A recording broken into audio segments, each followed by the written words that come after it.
Mukunda jewellers మొట్టమొదటి factory outlet ఇప్పుడు కూకట్పల్లి, కొత్తపేట్, సోమాజిగూడ మరియు ఖమ్మంలో. Welcome to Suman TV. నేను మీ సుమన్ టీవీ నాగ్. కొరియోగ్రాఫర్ విషయంలో కనుక మనం చూస్తే ప్రస్తుతం ఉన్న న్యూస్ ప్రకారం అయితే రకరకాల కథనాలు, భిన్నాభిప్రాయాలు అయితే వ్యక్తపరుస్తూ ఉన్నారు. అయితే అందులో ముఖ్యంగా ఇండస్ట్రీ వైపు నుంచి కొంతమంది మద్దతిస్తూ ఉన్నారు, కొంతమంది ఆడియన్స్ కూడా మద్దతిస్తూ ఉన్నారు ప్రముఖ కొరియోగ్రాఫర్కి. అయితే దీనికి సంబంధించినటువంటి ఎంటైర్ ఇష్యూలో కొన్ని కీలక విషయాల్ని తన భార్య బయటికి రివీల్ చేయడం జరిగింది. ఆ విషయాలు ఏంటి అంటే దానివల్ల వచ్చేటువంటి పరిణామాలు ఏ విధంగా ఉంటాయి అనేది ఈరోజు మనతో పాటు హైకోర్టు అడ్వకేట్ రవీంద్రనాథ్ గారు ఉన్నారు. వారి మాటలో తెలుసుకుందాం. Hello sir. హాయ్ అండి నాగరాజ్ గారు. సార్, ఫ్యూ డేస్ నుంచి మనం చూస్తూ ఉన్నాం ప్రముఖ కొరియోగ్రాఫర్ విషయంలో జరిగినటువంటి ఈ ఉదంతం ఏదైతే ఉందో పెద్ద చర్చనీయాంశంగా మారింది. అటు ఇండస్ట్రీ వైపు చూసుకున్నా, లేదు అనుకుంటే ఇటు పొలిటికల్ వైపు కూడా కొంత టర్న్ తీసుకుంది. అట్ ద సేమ్ టైం ఇటు ఫ్యామిలీ పరంగా చూసుకుంటే కనుక భార్య కొన్ని వ్యాఖ్యలు చేయడం జరిగింది, అంటే ఇంటర్వ్యూలో రివీల్ చేయడం జరిగింది. సో అదంతా అబ్జర్వ్ చేసినప్పుడు మీకు ఏమనిపించింది? నాగరాజ్ గారు, ఇప్పుడు మీరు ఏదైతే ఈ స్టార్టింగ్లో చెప్పారో ప్రముఖ కొరియోగ్రాఫర్ మీద వచ్చినటువంటి అలిగేషన్స్, దీని మీద ఎవరైతే ఒక బాధితురాలు ఇమీడియట్గా పోలీస్ స్టేషన్కి వెళ్ళడం, కంప్లైంట్ చేయడం, దాని మీద ఇమీడియట్గా ఎఫ్ఐఆర్ నమోదవడం, ఎఫ్ఐఆర్ నమోదైన తర్వాత ఎక్యూజ్డ్గా భావిస్తున్నటువంటి వ్యక్తి ఎవరైతే ఈ కొరియోగ్రాఫర్ ఉన్నారో ఇతన్ని ఇమీడియట్గా గోవాలో అరెస్ట్ చేయడం జరిగింది. గోవాలో అరెస్ట్ చేసి అక్కడ మ్యాజిస్ట్రేట్ ముందు ఆయన ప్రవేశపెట్టడం, ఆ తర్వాత అక్కడ నుంచి ఇక్కడ నిన్న రాజేంద్రనగర్ కోర్టులో కూడా నిన్న ప్రవేశపెట్టడం, దీని మీద ఆయన 14 రోజుల జ్యుడిషియల్ కస్టడీ మీద ఆయన నిన్న చెర్లపల్లి జైలుకి తరలించడం వరకు చకచకా పరిణామాలు జరిగిపోయాయి. ఇక్కడ దీనికి సంబంధించి వీళ్ళ మిస్సెస్ ఎవరైతే ప్రముఖ కొరియోగ్రాఫర్ యొక్క భార్య ఎవరు ఉన్నారో ఆవిడ కూడా మీడియా ముందుకు వచ్చి నిన్న కొన్ని కీలకమైన కొన్ని విశేషాంశాలు కూడా వాడు చెప్పడం జరిగింది. దీనికి సంబంధించి ఎందుకు ఇలా జరిగింది, ఇన్సిడెంట్ ఏంటని చెప్పి. అంటే ఇప్పటి వరకు ఎఫ్ఐఆర్ నమోదైంది, ఎఫ్ఐఆర్ మీద ఉన్నటువంటి ఆ సెక్షన్స్ మీద ఎవరికి తోచినట్టుగా వాళ్ళు మాట్లాడుతున్నారు. దీనికి సంబంధించి ఆ కొరియోగ్రాఫర్ గడిచిన లాస్ట్ ఒక 25 సంవత్సరాల నుంచి ఏదైతే ఇండస్ట్రీలో తనకంటూ ఒక ఎస్టాబ్లిష్మెంట్ ఏదైతే తను పొందాడో దానికి సంబంధించి ఆయన క్యారెక్టర్ గురించి అసోసినేషన్ చేస్తున్నారు కొంతమంది. దీని మీద రకరకాల వ్యక్తులు, ఇండస్ట్రీ ఒక రకంగా మాట్లాడుతున్నారు, ఛాంబర్స్ ఆఫ్ కామర్స్ వాళ్ళు రకంగా మాట్లాడడం, రకరకాల ఊహాగానాలు జరుగుతున్నాయి. అయితే ఇక్కడ యాజ్ బీయింగ్ అన్ ఒక లీగల్ సైకాలజిస్ట్గా, అంటే అడ్వకేట్గా ఉంటూ లీగల్ సైకాలజీ మనం చాలా వరకు చేస్తున్నాం మన వీడియోస్. దీనికి సంబంధించి మనం 2 రకాల కోణాల్లో దీన్ని చూడాల్సి వస్తుంది. దీనికి సంబంధించి నేను ఒక వీడియో కూడా చేసాం. దాని తర్వాత జరిగిన కొన్ని కీలకమైన అంశాలు ఏవైతే ఉన్నాయో దానికి సంబంధించి మనం మాట్లాడుకునే ప్రయత్నం చేద్దాం నాగరాజ్ గారు. ఇందులో ప్రధానంగా వీళ్ళ మిసెస్ మాట్లాడిన మాటలు, దీనికి సంబంధించి ఆవిడ కొన్ని కీలకమైన కొన్ని విషయాలు కూడా ఆవిడ వెలుగులోకి తీసుకొచ్చారు. అంటే ఈ సంఘటన ఏదైతే ఉందో, ఎవరైతే బాధితురాలు ఉన్నారో ఆవిడ ఏదైతే 2019 నుంచి తన మీద ఈ సెక్సువల్ అసాల్ట్ జరుగుతుంది, హెరాస్మెంట్ జరుగుతుందని ఆవిడైతే కంప్లైంట్ చేయడం జరిగింది. ఈ విషయాల్లో ఆవిడ పెద్దగా ప్రస్తావించినప్పటికీ కూడా ఈవిడ ఎవరైతే బాధితురాలు ఉన్నారో ఆవిడే కంప్లీట్గా ఈ యొక్క మాస్టర్ ఎవరైతే కొరియోగ్రాఫర్ మాస్టర్ ఉన్నారో అతన్నే కావాలని కోరుకుంటూ, వీలైతే అతనితో నేను కలిసి ఉండడానికి కూడా ఇష్టపడతాను, నేను మీరు కూడా యాక్సెప్ట్ చేయండి అని తన మీద కూడా, ఎవరు వైఫ్ మీద కూడా ఆవిడ ఫోర్స్ చేసిందని. అయితే తను ఒక సెంటెన్స్ మాట్లాడడం జరిగింది. దాంట్లో ఏమని మాట్లాడారంటే, నేను తింటున్న కంచంలో వీలైతే ముద్ద పెట్టగలగాని షేర్ ఇవ్వగలుగుతాను తప్పించి నేను పడుకున్న మంచంలో షేర్ ఇవ్వడం అంటే కుదరని పని కదా అని నేను మాట్లాడడం జరిగిందని. దీనికి అమ్మాయి, పర్వాలేదు మీ ముస్లిం కమ్యూనిటీలో మీరు యాక్సెప్ట్ చేస్తారు, first wife, second wife, third wife, ఇట్లా 4 వైఫ్ల వరకు మీకు యాక్సెప్టెన్స్ ఉంది కాబట్టి సో నాకు ఈ కొరియోగ్రాఫర్ అంటే చాలా ఇష్టం, సో అతన్ని నేను ఖచ్చితంగా నేను ప్రేమిస్తున్నాను అని ఇది జరిగింది అని తన ప్రపోజల్ చేశారని, ఈ విషయం మీద 2 సంవత్సరాల నుంచి జరుగుతుందని, ఇదేదో ఓవర్ నైట్ రాత్రికి రాత్రి జరిగినటువంటి విషయం కాదు అని ఆ వీడియోలో తను చెప్పడం జరిగింది. సో 2 సంవత్సరాలు జరుగుతుంది, ఇది నేను ఒక కంట కనిపెడుతూనే ఉన్నాను. ఈవిడ చాలా వరకు కంటిన్యూగా నన్ను అతన్ని అన్నయ్య అంటుంది, నన్ను బాబీ అంటుంది, కానీ దీని వెనకాల బిహైండ్ స్టోరీ చాలా జరిగింది. 2 years తర్వాత ఈ విషయాన్ని ఆవిడ ఎప్పుడైతే ఇంకా జరగదో, తనకు ఎవరైతే మాస్టర్ నేను అనుకున్నాను తనకు నా చంద్రం అని చెప్పి ఇప్పుడు ఆవిడ రివెంజ్ తీసుకునే ప్రయత్నంలో, ఒక రివెంజ్ యాటిట్యూడ్లో ఏవైతే అలిగేషన్స్ ఎప్పుడైతే ఈవిడ పరిచయం ఏందో 2019లో ఒక టెలివిజన్ షోలో ఎప్పుడైతే పరిచయం ఏందో అప్పటి నుంచి ఇప్పటి వరకు ఉన్నటువంటి టోటల్, అంటే కలిసి ఉన్నటువంటి ఫొటోస్ కావచ్చు, మరొక ఎవిడెన్సెస్ అన్నీ పెట్టుకుంటూ దీని వెనకాల కొంతమంది సినిమా రంగం సంబంధించి కొంతమంది ఇండస్ట్రీ పెద్దలు కూడా ఈవిడికి సహాయం చేసి, ఏదైతే ఇతను ఫెమిలియర్గా టాప్ అవుతున్నాడో ఈ టాప్ని డీగ్రేడ్ చేసే ఉద్దేశంతో అతను కొంతమంది పెద్దలు కలిసి దీని మీద ఫాల్స్ అలిగేషన్ తోటి ఎఫ్ఐఆర్ నమోదు చేశారు. దీనివల్ల నా హస్బెండ్ చాలా వరకు ఈరోజు అరెస్ట్ చేయబడ్డాడు అని చెప్పడం జరిగింది. దీన్ని తీసుకున్నటువంటి అంటే ఈవిడ మాట్లాడిన మాటలకు సంబంధించి ఇప్పుడు మనకు అందినటువంటి వార్త ఏమిటంటే అందులో ఆవిడ ఒక విషయాన్ని చెప్పడం జరిగింది. నేను కూడా ఒక సందర్భంలో అంటే మాట ఘర్షణకు లోనయ్యాం. ఆ ఘర్షణకు లోనేటువంటి సందర్భంలో నేను కొద్దిగా స్పీడ్ అయ్యి ఆ హస్బెండ్ మీద తనకు కావాలని అలిగేషన్స్ అయితే ఎప్పుడు వస్తున్నాయో ఇక్కడ అతను నేను వాళ్ళ ఇంటికి వెళ్ళి ఆమెను కొట్టానని ఒక వీడియోలో చెప్పడం జరిగింది. దీన్ని విన్నటువంటి పోలీసులు అంటే ఆల్రెడీ అక్యూజ్డ్ 2గా ఆవిడ పేరు కూడా ఎఫ్ఐఆర్లో నమోదైంది. అయితే దీన్ని ఎవిడెన్స్గా తీసుకుని బహుశా పోలీసులు కూడా ఈవిని అరెస్ట్ చేసే ఉద్దేశం ఉందని బహుశా ఇప్పుడే మనకు అందిన తాజా వార్త ప్రకారం తెలుస్తుంది. అయితే ఇది యాక్చువల్ జరిగినటువంటి సినారియో అయితే ఇది నాగరాజ్ గారు. సో నేనేమంటున్నానంటే ఒక లీగల్ ఆస్పెక్ట్లో మనం చెప్పాలంటే దీనికి సంబంధించి ఎఫ్ఐఆర్ అన్నది రేపు కోర్టు ట్రయల్స్లో నిలబడదా దట్ ఈస్ సెకండరీ మ్యాటర్. డెఫినెట్గా ఎవరైతే ఇప్పుడు బాధితురాలు చెప్పినటువంటి బేస్ చేసుకుని ఏవైతే కంప్లైంట్స్ లాడ్జ్ చేశారో ఆ కంప్లైంట్ బేస్ చేసుకొని నేను జడ్జి గారి ముందు ప్రవేశపెట్టడం, జడ్జి గారు కంప్లైంట్ ప్రవేశపెట్టేటప్పుడు ముఖ్యంగా ఫస్ట్ వచ్చినప్పుడు ఎఫ్ఐఆర్ యాక్చువల్గా ఎలా నమోదవుతారంటే బేసిక్ కొన్ని ఎవిడెన్సెస్ చూపిస్తే ఇమీడియట్గా ఎఫ్ఐఆర్ నమోదు చేస్తారు. ఎవరైనా వచ్చి ఇలా ఎలిగేషన్స్ ఇట్లాంటివి చెప్పంగానే ఇమీడియట్గా ఎఫ్ఐఆర్ నమోదు చేస్తారు. దానికి సంబంధించినటువంటి ఒక సెక్షన్స్ అనేది తీసుకొని ముఖ్యంగా నేను లా అండ్ ఆర్డర్ డిపార్ట్మెంట్ వాళ్ళు ఎలా ఉంటారు, they are not professionals in the legal. డెఫినెట్గా వాళ్ళకి బేసిక్ నాలెడ్జ్ కాదు, కొంత తరో నాలెడ్జ్ ఉంటుంది, కానీ లీగల్ ప్రొఫెషనల్స్ కాదు వాళ్ళు. ఎందుకంటే ఈ సెగ్మెంట్ అడ్వకేట్స్ చేసే పని పోలీసులు చేయరు, పోలీసులు చేసే పని అడ్వకేట్స్ చేయరు. సో ఇమీడియట్గా దాన్ని బేస్ చేసుకుని లా అండ్ ఆర్డర్లో ఉన్నటువంటి రాజేంద్ర పిఎస్లో ఎఫ్ఐఆర్ అంటే 0 ఎఫ్ఐఆర్ నమోదవడం, అక్కడ నుంచి నార్సింగ్ పిఎస్లోకి దీన్ని ట్రాన్స్ఫర్ చేయడం, ఇమీడియట్గా వాళ్ళు ఇంట్రాగేషన్స్ ఇక ట్రయల్స్లో వెళ్ళి ఇతను ఎక్కడున్నారో కనుక్కోవడం, గోవాకి వెళ్ళి అరెస్ట్ చేయడం జరిగింది. అక్కడ కోర్టులో ప్రవేశపెట్టారు. ఇక అక్కడ నుంచి నిన్న ఉప్పరపల్లి పిఎస్లో 14 రోజుల రిమాండ్కి పంపించారు. ఇది జరిగిన స్టోరీ. అయితే సో ఇలాంటి సంఘటన సెలబ్రిటీల్లో జరగడం అంది గడచిన మనం 5-6 సంవత్సరాలు చూస్తున్నాం నాగరాజ్ గారు. ఇదేం కొత్తగా జరగట్లా. బాగా ఫేమస్ అవుతున్నట్టు ఒక పర్సన్ మీద ఒక ఫాల్స్ అలిగేషన్స్, నేను ఫాల్స్ అలిగేషన్ అనే వర్డ్ వాడని కూడా సాహసిస్తున్నాను. ఎందుకంటే అది రైట్ ఆఫ్ ఫాల్స్ అన్నది అది కోర్టు ప్రూవ్ చేస్తుంది. సో అప్పటి వరకు ఫాల్స్ అలిగేషన్ అని చెప్తాం మనం, రైట్ ఆర్ రాంగ్ అలిగేషన్ చేశారు.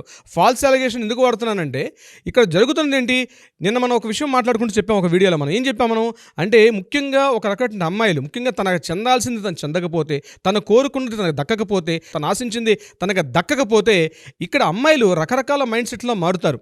అంటే బహుశా ఈ విషయంలో బాధితురాలు చేశారా చేరింది దట్ ఈస్ సెకండరీ మ్యాటర్. నేను జనరల్ కండిషన్స్లో నేను చెప్పే ప్రయత్నం చేస్తున్నాను నాగరాజ్ గారు. కానీ చాలా వరకు ఇక్కడ ముఖ్యంగా మేల్స్ చాలా వరకు సఫర్ అవుతున్నారు.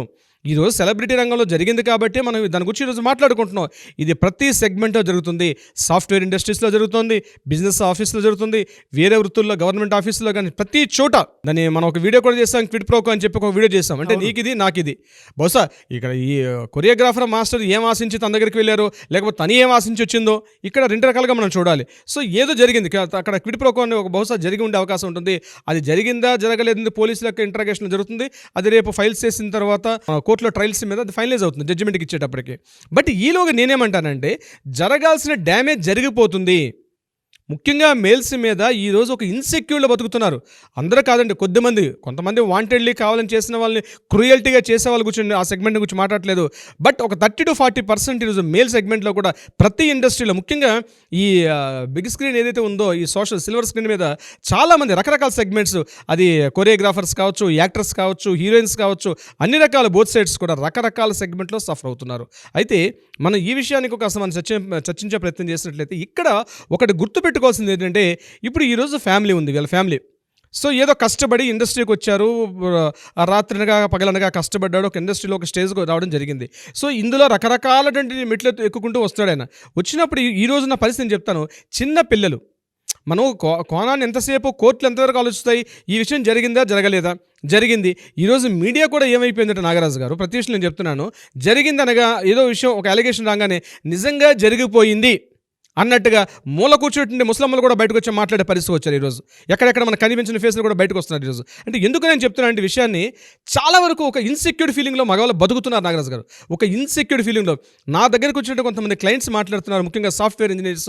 సార్ మేము చాలా సఫర్ అవుతున్నాం, ఈ అమ్మాయి నన్ను కంటిన్యూ టార్చర్ చేస్తుంది, నన్ను మొబైల్ మెసేజ్ చేస్తుంది, ఇగో నువ్వు నువ్వు అమ్మాయితో మాట్లాడుతున్నావు, నువ్వు అక్కడ నిలబడుతున్నావు, ఇగో మెసేజ్ నాకు నైట్ టైం ఎందుకు మెసేజ్ చేయట్లేదు, మార్నింగ్ లేవగానే నాకు గుడ్ మార్నింగ్ పెట్టాలి, నువ్వు వాళ్ళతో ఎందుకు మాట్లాడుతున్నావు, అట్లీస్ట్ తన కలీగ్తో మాట్లాడి కింద కాఫీ షాప్కి వెళ్ళి కాఫీ తాగుతుంటే కూడా తను ఒక బ్యాడ్ ఇంటెన్షన్ తోటి ఎందుకు నువ్వు అమ్మాయితో కాఫీ తాగుతున్నావు, ఎందుకు నువ్వు ఆమెతో కలిసి నువ్వు ఎక్కువగా చిట్ చాట్ చేస్తున్నావు, నువ్వు మొబైల్ చూస్తున్నావు అంటే ఎవరితోనో చాటింగ్ చేస్తున్నావు అంటే ఉండొచ్చు ఉండకపోవచ్చు. బట్ నాకు ఇట్లాంటి కేసెస్ నాకు వచ్చాయి కాబట్టి నేను చెప్తున్నానండి. వాళ్ళందరూ నాకు వచ్చి సార్ అడ్వకేట్ సార్ ఎట్లా చేద్దాం దీన్ని, నేను ఎవరిని చెప్పుకోలేకపోతున్నాను, దీనికి ఏమైనా ఫోరం ఉందా, ఒక లీగల్ సెల్ ఎక్కడైనా ఉందా, ఎవరి దగ్గర చెప్పుకోవాలి, నేను చెప్పుకోలేకపోతున్నాను, నాకు ఆఫీస్కి వస్తే స్ట్రెస్ ఎక్కువ ఉంటుంది, ఇంటికి వస్తే నా భార్యతో ఉన్నటువంటి ఒత్తిడి, ఈ పిల్లలు ఫీజులు కట్టాలి, నాకు ఎవ్రీ మంత్ ఉన్నటువంటి నాకు కంప్లీట్ నా టార్గెట్స్ నాకు ఉంటున్నాయి, ఆఫీస్లో టార్గెట్స్, ఫ్యామిలీలో టార్గెట్స్, నా కమిట్మెంట్స్ రీచ్ కాలేకపోతున్నాను. అట్ ద సేమ్ టైం ఆఫీస్లో నాకు ఒక అమ్మాయి కంటిన్యూడ్ నువ్వే కావాలి, నువ్వు లేకపోతే నేను చచ్చిపోతానని బెదిరిస్తోంది సార్, చాలా టార్చర్స్ అనిపిస్తున్నాం, దీన్ని ఎలా ఫేస్ చేయాలి నాకు అర్థం కావట్లేదు. నేను ఏదైనా సెన్సిటివ్గా టచ్ చేసి నేను మెసేజ్ పంపిస్తే ఇమీడియట్గా నన్ను తీసుకెళ్ళి మా సుపీరియర్ని తీసుకెళ్ళి ఇగో ఇతను నన్ను ఈ రకంగా చేశాడని చెప్పి నా మీద కంప్లైంట్ పెట్టారు. అట్లాంటి కేసెస్ నాకు చాలా కేసెస్ నా దగ్గరికి వచ్చేది దీనికి సంబంధించి కూడా నాగరాజు గారు. కేవలం ఈరోజు సెలబ్రిటీ రంగం, సినిమా రంగం అని చెప్పే పరిస్థితే కాదు, ఈరోజు సాఫ్ట్వేర్ రంగం ఉంది, బిజినెస్ సెగ్మెంట్ ఉంది, ముఖ్యంగా గవర్నమెంట్ ఎంప్లాయీస్లో చేసే దగ్గర, ముఖ్యంగా గవర్నమెంట్ హాస్పిటల్స్లో ముఖ్యంగా వాళ్ళందరూ కలిసి ఒక 5 years 6 years కలిసి డాక్టర్ చేస్తారు. సరే ఈ అబ్బాయి కలిశాడు, ట్రావెల్ చేశాడు, 4 years 3 years అబ్బాయి తిరిగాడు, ఆ అమ్మాయికి ఏదో నచ్చక వేరే మ్యారేజ్ చేసుకున్నప్పుడు కూడా ఇంట్లో మ్యాచెస్ నాకు ఈరోజు మ్యాచెస్ చూస్తున్నారు, నేను ఈమెను తిరిగాను, బట్ ఆమె నేచర్ నాకు నచ్చలేదు. జత్తగా వినాలి, నేను చెప్పామాట, మీరు ఇద్దరు కలిసి ఒక దగ్గర చదువుకున్న తర్వాత తనకి ఇంట్రెస్ట్ లేదు, ఆ అమ్మాయి యొక్క నేచర్ సరిగ్గా తనకు నచ్చట్లేదు, తన ఇంట్లో వాళ్ళు మ్యాచెస్ చూస్తున్నారు, మ్యారేజ్ చేసుకుందామని ఈ అబ్బాయి తను అనుకుంటున్నాడు. కానీ ఈ అమ్మాయి ఏం చేస్తుంది, నువ్వు నాతోటే మాట్లాడాలి, నువ్వు నన్ను పెళ్లి చేసుకుంటావా చేసుకోకపోతే మనం తిరిగినటువంటి ఏవైతే ఉన్నాయో రికార్డ్స్ అన్నీ కూడా నా దగ్గర ఉన్నాయి, నేను ఖచ్చితంగా రికార్డ్స్ని బయట పెడతాను, మీ ఇంట్లో వాళ్ళు చెప్తాను, ఎవరైతే మొత్తం నేను బయట సోషల్ మీడియాలో పెడతాను, లేకపోతే నేను డిఫేమ్ చేస్తాను, సోషల్ మీడియాలో కానీ ట్విట్టర్లో కానీ మొత్తం ఇట్లాంటి క్యాటర్ అని చెప్తాను అని చెప్పి భయపెట్టే పరిస్థితికి అమ్మాయిలు తిరిగారు. ఇది అందరూ అమ్మాయిల విషయంలో నేను చెప్పలేదు, కొద్దిమంది అమ్మాయిల విషయం మీద మాట్లాడుతున్నాను నాగరాజు గారు. ఇది ప్రతి సెగ్మెంట్ నా దగ్గర వచ్చిన కేసు, ఇట్లాంటి కేసు చాలా ఉన్నాయి, నేను దాన్ని బేస్ చేసుకుని మీతో మాట్లాడే ప్రయత్నం చేస్తున్నాను. ఇంకొక సందర్భం మీరు చెప్తే ఆశ్చర్యపోతారు నాగరాజు గారు, ఆ అబ్బాయికి జాబ్లు పోయే సందర్భాలు ఉన్నాయి. ఇట్లాంటి కంప్లైంట్స్ చేయడం వల్ల జాబ్స్ కూడా పోయాయి ఆ అబ్బాయికి. ఆ అబ్బాయి నన్ను వచ్చి ఒక 1 week నుంచి బోర్ నేడుస్తున్నాడు, ఎక్కడో శ్రీకాకుళం వైజాగ్ దగ్గర ఆ పేరెంట్స్ ఉంటే పేరెంట్స్కి దూరంగా ఇక్కడికి వచ్చి ఆయన ఈ హైదరాబాద్ మన మాదాపూర్ ఏరియా ప్రాంతంలో ఆయన ఒక హాస్టల్ రూమ్లో ఉండి రాత్రిగా పగలన కష్టపడి తను సంపాదించుకున్న కొంత అమౌంట్ని పేరెంట్స్కి పంపిస్తుంటే ఈ అమ్మాయి టార్చర్ చేసి నువ్వు నాతో మ్యారేజ్ చేసుకోకపోతే నిన్ను బ్లాక్మెయిలింగ్ చేస్తూ అమ్మాయి ఇతను చెప్పుకుంటూ పోలీస్ స్టేషన్కి వెళ్తే పోలీసులు వినే పరిస్థితి లేరు, ఊరికో ఎంజాయ్ చేయాలి, అమ్మాయి ఎంజాయ్ చేసి బయటకు మర్చిపోవాలి కానీ తప్పించి నువ్వు ఒక దీనికి వచ్చి కంప్లైంట్ చేస్తారు, పోలీసులు కూడా కేసు టేకప్ చేయట్లే. అదే ఒక అమ్మాయి వీళ్ళు మాట్లాడితే పోలీసులు కేసు టేకప్ చేస్తున్నారు. ఈరోజు నువ్వు ఎంజాయ్ చేయాలి వదిలేయాలంటున్నారు, ఎంజాయ్ చేసి వదిలేస్తే వాళ్ళు ఏమి ఎవిడెన్సెస్ పట్టుకుంటున్నారు. ఇక్కడ 2 రకాలుగా మాట్లాడాలి చూడాలండి నాగరాజు గారు. ఒక విషయం నేను కొద్దిగా ఆవేశంగా చెప్తున్నాను అనుకుంటున్నారు, కానీ వాస్తవం అంటే ఆ ఫీల్ అవుతున్నాం మేము యాక్చువల్గా ఆ ఇన్సిడెంట్స్. కామన్ సెన్స్ సార్ ఇది. ఎగ్జాక్ట్లీ. ఇక్కడ కొన్ని సంఘటనలు మీకు నేను చెప్తాను, ఒక కీ పాయింట్ నేను మీకు చెప్పే ప్రయత్నం చేస్తాను.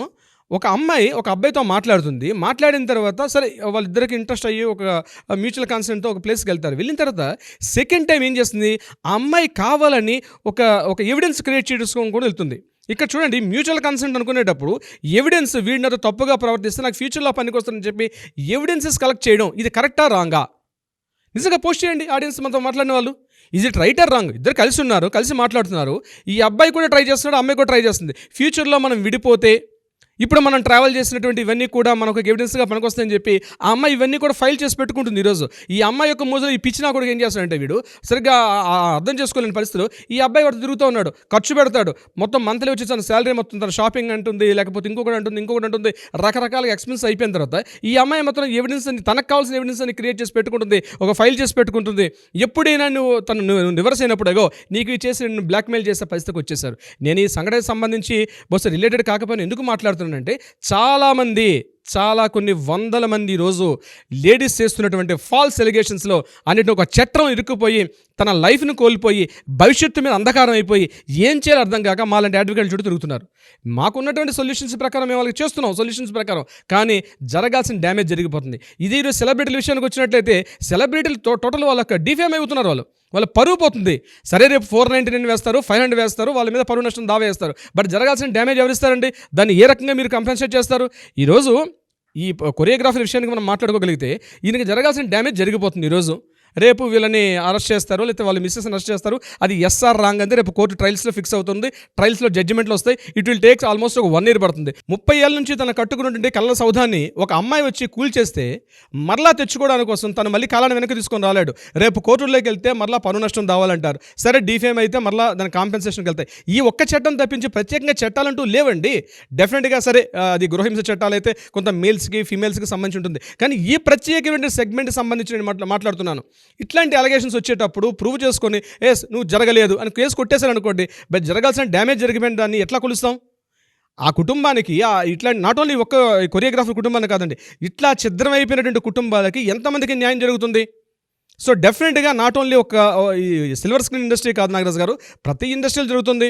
దీనికి డెఫినెట్గా ఏదో ఒక మాకు తెలిసినట్టు కొంతవరకు సహాయం చేసే అవకాశం మాకుంది కాబట్టి డెఫినెట్గా మనం సహాయం చేద్దాం నాగరాజ్ గారు. చాలామంది ఉన్నారండి కింద కామెంట్ బాక్స్లో కూడా వాళ్ళ అభిప్రాయాన్ని వాళ్ళు వ్యక్తపరిచేటువంటి వాళ్ళు ఉన్నారు. ఇందులో మనం చూడాల్సినటువంటి అంశం ఏదైనా ఉంది అని అంటే, ప్రస్తుతం ఉన్నటువంటి ఇన్సిడెంట్కి సంబంధించి అమ్మాయికి అన్యాయం జరిగింది అని అంటే డెఫినెట్గా దీనికి సంబంధించినటువంటి వాటిల్లో ఏ రకంగా చూసుకున్నా సరే న్యాయం జరగాల్సినటువంటి అవసరం డెఫినెట్గా నాగరాజు ఈ విషయంలో డౌటే లేదు. ఈ విషయంలో అమ్మాయికి కానీ అన్యాయం జరిగితే డెఫినెట్గా శిక్ష పడాలి.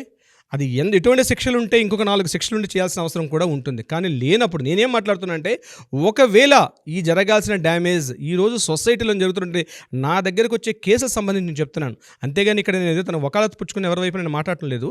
ఇది నేను బ్యాలెన్స్డ్గా మాట్లాడుతున్నాను. తప్పు ఇక్కడ జరిగిందా, తప్పు 2 వైపులో ఉండకుండా తప్పు జరిగే అవకాశం లేదు. కానీ ఈరోజు చట్టాలు మా కోర్టులో ఏం చేస్తాయి, సాక్ష్యాలు మాత్రమే ప్రాతిపదికగా తీసుకుంటాయి. సాక్ష్యాలు చూసుకుంటాం మనం, సాక్ష్యాలు కావాలి. ఇప్పుడు నేనేమంటా అంటే, కావాలని తను ఆ సిస్టంలోకి వెళ్తూ తను క్రియేట్ చేసుకోవాలి, సాక్ష్యాలు క్రియేట్ చేయని వెళ్ళేటప్పుడు దీనికి ఏ రకమైన శిక్షలు ఉంటాయి నాగరాజు గారు? చెప్పాలి కదా అవి కూడా.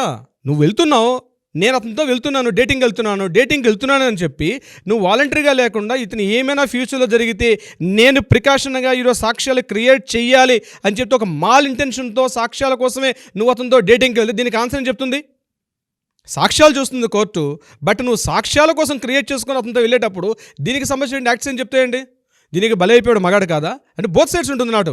నేను ఇటువైపు చెప్తాను, అటువైపు చెప్తాను, బట్ బలైపోయింది మగాడు కాదా? అలా బలైనటువంటి వాళ్ళు చాలామంది ఉన్నారని మిమ్మల్ని అప్రోచ్ అవుదాం అనుకోవడానికి వచ్చేటువంటి వాళ్ళు కూడా ఉన్నారు. కింద కామెంట్ బాక్స్లో పోస్ట్ చేసినటువంటి వాళ్ళు మిమ్మల్ని అప్రోచ్ అవ్వచ్చా? తప్పనిసరిగా నాగరాజు గారు, వీలైనంత వరకు మనకి పురుషులకు కూడా న్యాయపరంగా కొన్ని రకాల చట్టాలు ఉన్నాయి. నేను కేవలం పురుష పక్షపాతి మాత్రం కాదండి. నాకు కావాల్సింది న్యాయం కావాలి. తప్పు చేసేవాడు శిక్షించబడాలి. డెఫినెట్గా చట్ట ప్రాతిపదికగా చట్టంలో డెఫినెట్గా శిక్షించబడాలి. ఎవరు తప్పు చేశారా, ఎవరు ఒప్పు చేశారా కాదు. కానీ ఇప్పుడు జరుగుతున్న పరిస్థితుల్లో చట్టాల్లో మార్పులు జరగాల్సిన ఆవశ్యకత ఉంది అని చెప్పడం నా ఉద్దేశం. ఎంటైర్ ఇన్సిడెంట్లో కనుక మనం చూస్తే అంటే కొరియోగ్రఫర్ విషయంలో మాత్రం నిజంగా ఫ్యామిలీ మొత్తం వాళ్ళ రోడ్డును పడ్డారు అని చెప్పడంలో ఏమాత్రం సందేహం లేదు. ఎందుకంటే ఏదో ఇందాక ఒక స్టేట్మెంట్ కూడా చూశాను, అంటే భార్యను కూడా అరెస్ట్ చేసే అవకాశం ఉంది అనేటువంటిది. బట్ ఇక్కడ ఏదన్నా జీవితంలో ఏదన్నా జరిగేటప్పుడు పిల్లలు వెనకుంటారు. సో వాళ్ళని కూడా మనం ఆలోచించాలి. స్కూల్కి వెళ్ళేటప్పుడు మీ ఫాదర్ అది, మీ ఫాదర్ ఇది అని చెప్పేసి వాళ్ళని కూడా తెలియకుండానే హేళన, ఎగతాళి అట్లాంటివి చేస్తూ ఉంటారు. చాలా మనస్తాపానికి గురవుతూ ఉంటారు. ఏదేమైనా ఇటువంటి ఇన్సిడెంట్స్ జరగకుండా ఉండాలని మాత్రం కోరుకుందామని కట్టి చెప్తామండి. మనం ఏంటంటే ముఖ్యంగా ఇప్పుడున్నటువంటి సొసైటీలో మేల్స్ చాలా అలర్ట్గా ఉండాలి. అలర్ట్గా ఉండడం చాలా ఇంపార్టెంట్. ఎందుకంటే ఒక్కసారి తప్పు జరిగితే ఎంటైర్ మీ వెనకాల మీ ఫ్యామిలీ మొత్తం ఉంటుంది. 1కి 10 సార్లు ఆలోచించుకొని, మీకంటూ ఒక కుటుంబం ఉంది, మీ చుట్టూ ఒక ప్రపంచం ఉంది, అది గుర్తుపెట్టుకుని మెలగండి. Thank you so much Ravindranath garu. Thank you so much Nagaraj గారు.